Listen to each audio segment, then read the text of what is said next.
Selamat pagi, Bu Martina. Pagi, Bu. Apa kabar? Alhamdulillah baik, Bu. Nah, pagi ini pula kita akan berobservasi dulu. Di mana tujuan dari supervisi ini adalah untuk mengetahui dan mengevaluasi ibu nanti dalam pembelajaran di kelas. Nah, persiapan dari awal kan kita sudah.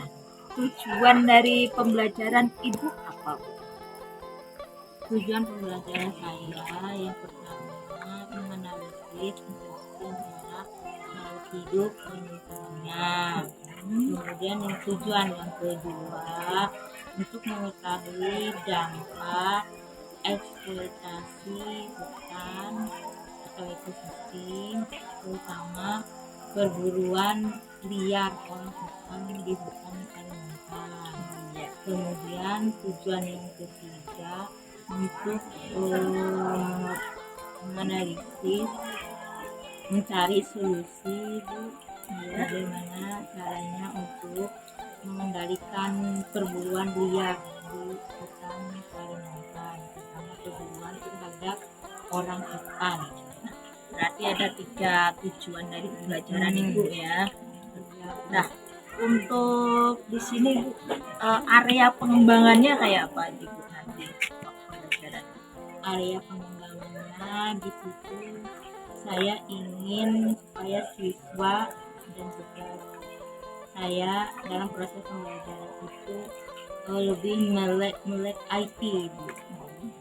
Itu jadi lebih tahu tentang IT, tidak gaptek, ibu mengikuti caranya kita menggunakan video ya dalam proses pembelajaran. Berarti biar sekolah kita ini biar kondisi tengah ringan kayak apa kita dulu juga harus memperkenalkan IT kita ya Bu ya. Nah, rancangan pembelajaran ibu gimana nih Bu nanti waktu pembelajaran di kelas?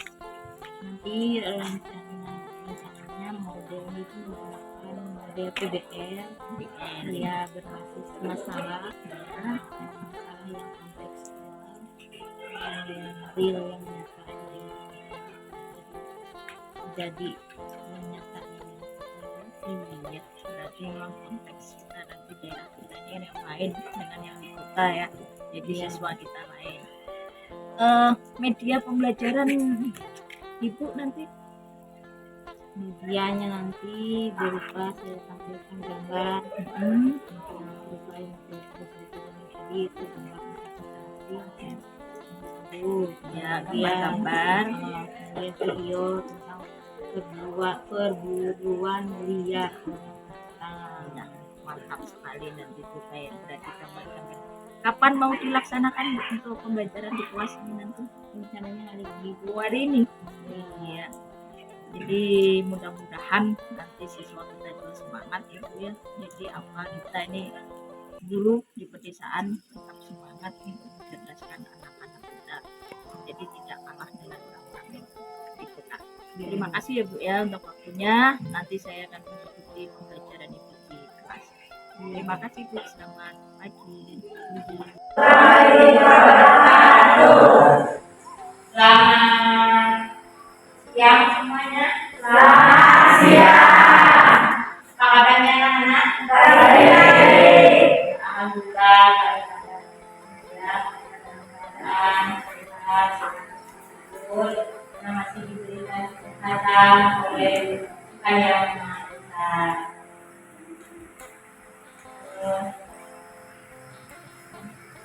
Sebelum mulai pelajaran, kita berdoa dulu.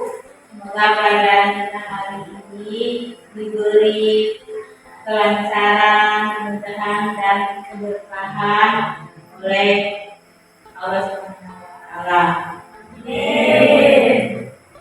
Minta salah satu dari kalian memberi doa.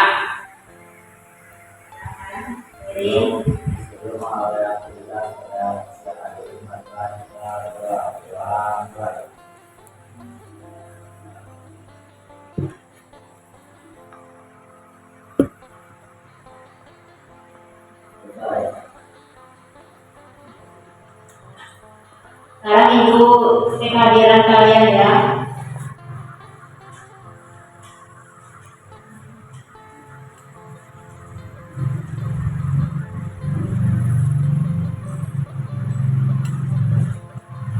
pendirian dengan dia ini Aida ini Amara Putri Ina Nur Islami Gunawan Helda Bunga. Itu terjadi apa di situ antara kupu dan bunga itu? B.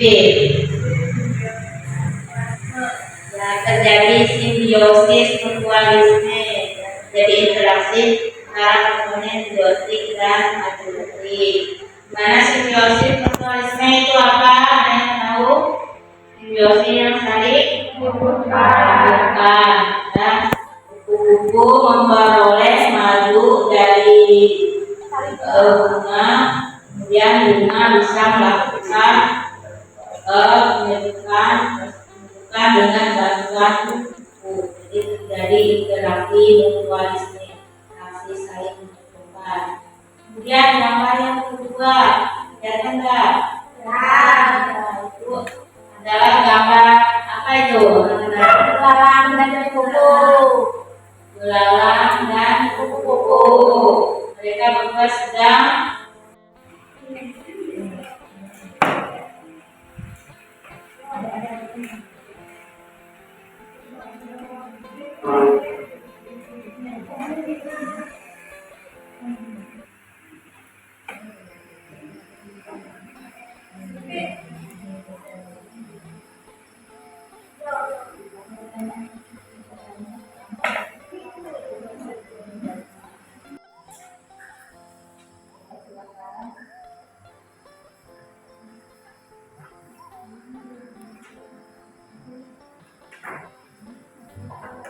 bentar.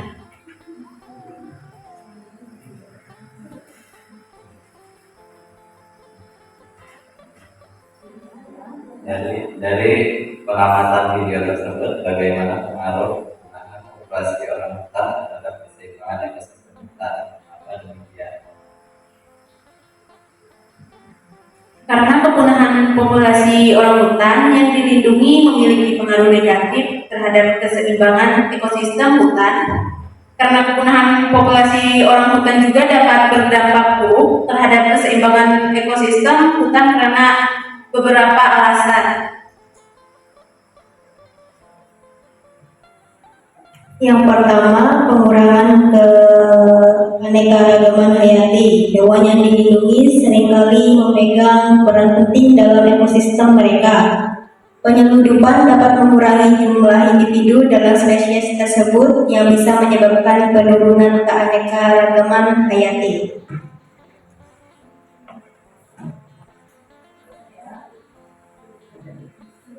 Gangguan rantaian makanan. Setiap memiliki peran dalam rantai makanan. Penyelundupan hewan yang dilindungi bisa mengganggu keseimbangan ini. Misalnya, dengan mengurangi jumlah pemasangan atau mangsa yang dapat digulirkan mempengaruhi spesies lain.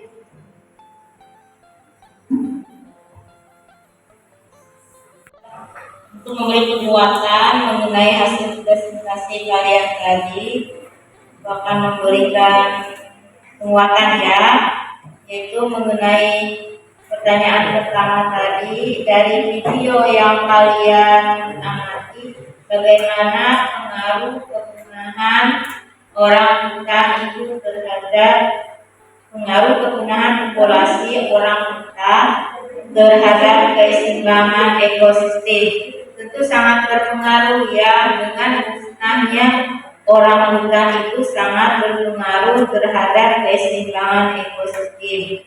Karena kita ketahui orang hutan itu merupakan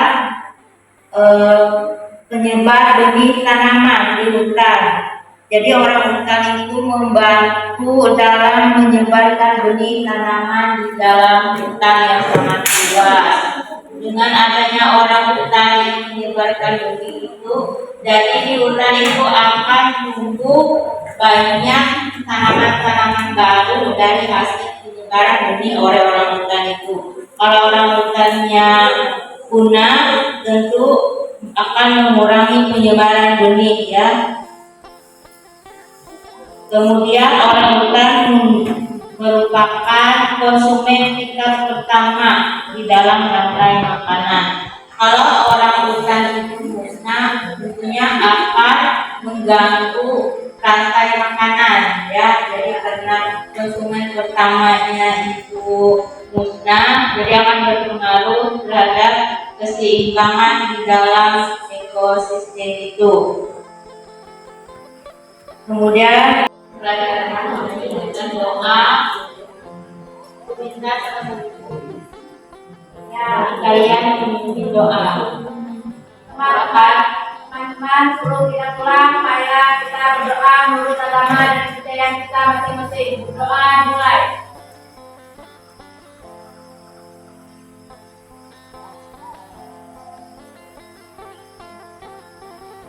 Berdoa selesai.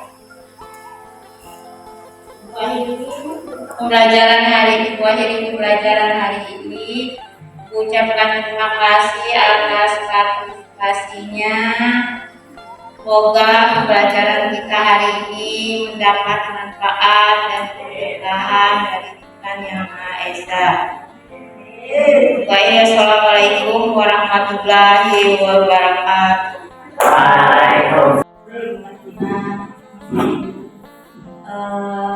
Dari obrolan ini kira-kira nanti apa yang ibu inginkan?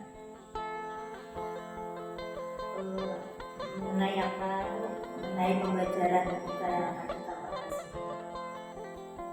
supaya ada peningkatan pembelajaran yang depannya. Nah, ibu ini kan sudah ya kita supervisi akademik. Perasaan apa setelah ibu di supervisi akademik? Perasaannya lega bu, sudah melakukan supervisi akademik. Semoga ada manfaat. Apa yang direncanakan waktu observasi dan sudah dilaksanakan semuanya sesuai dengan RPP.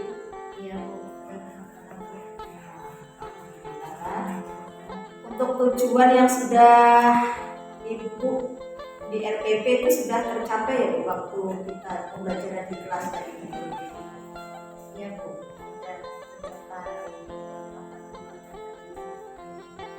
beberapa masalah yang harus diselesaikan dalam pembelajaran. Saya mohon di LA dan yang lain tadi sudah menjawab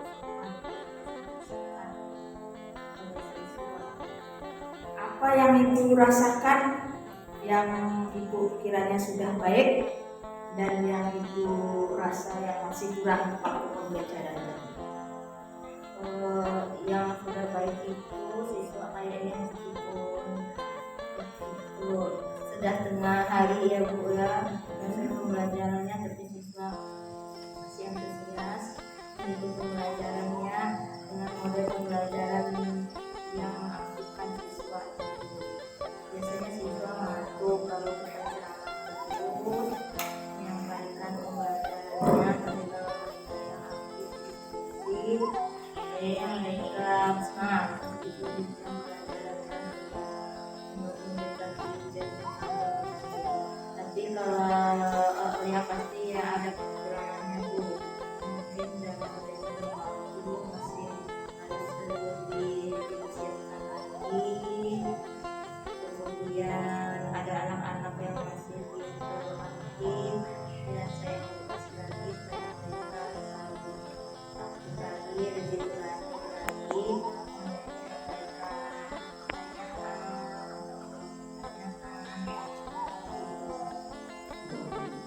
Jadi terkait seperti itu kan ada karya pengembangan rencana itu pengembangannya ada pengembangan apakah lewat PMN yang lewat buku atau yang bisa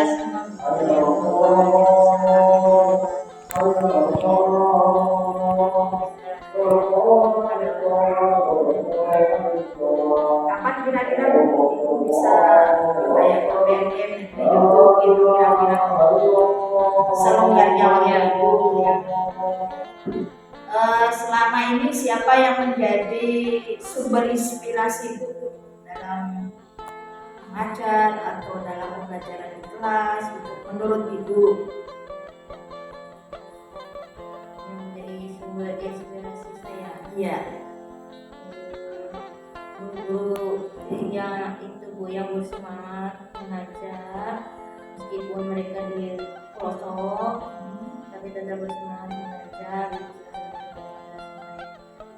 Inspirasi yang mereka mungkin kadarnya lebih besar dari kita tapi tetap bersemangat mengajar anak-anak. Itu salah satu sumber inspirasi saya untuk untuk semangat mengajar Bu.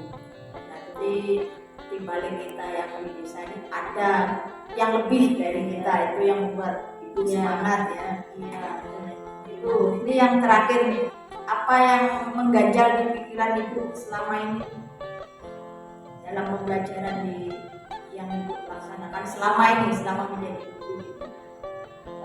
yang mengajar mungkin selama ini saya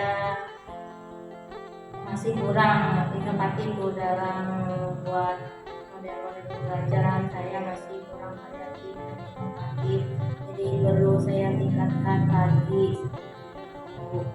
Jadi dalam bidang IT mungkin harus lebih giat lagi, belajar lagi, meskipun usia ini sudah tua dan sudah bersemangat.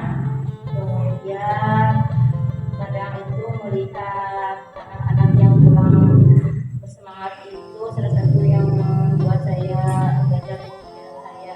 Jadi saya harus membuat inovasi-inovasi baru supaya anak-anak yang membuat saya sejak saya belajar tadi bisa bersemangat seperti itu Bu. Karena kesadaran kita di kampung, jadi sebagian anak-anak itu mereka lebih mementingkan mungkin bekerja, menghasilkan uang atau uang perhatian dari orang tua, jadi mereka kurang bersemangat. Jadi itu salah satu yang harus kita motivasi. Jadi yang menjadi ganjalan selama ini adalah masalah IT ya Bu ya, dan dalam diri kita. Dan mungkin yang mengganjal lagi adalah semangat dari siswa kelas gue. Tapi Ibu tadi mau meningkatkan motivasi. Oke Bu, terima kasih waktunya dan sukses tetap belajar. Selamat sore.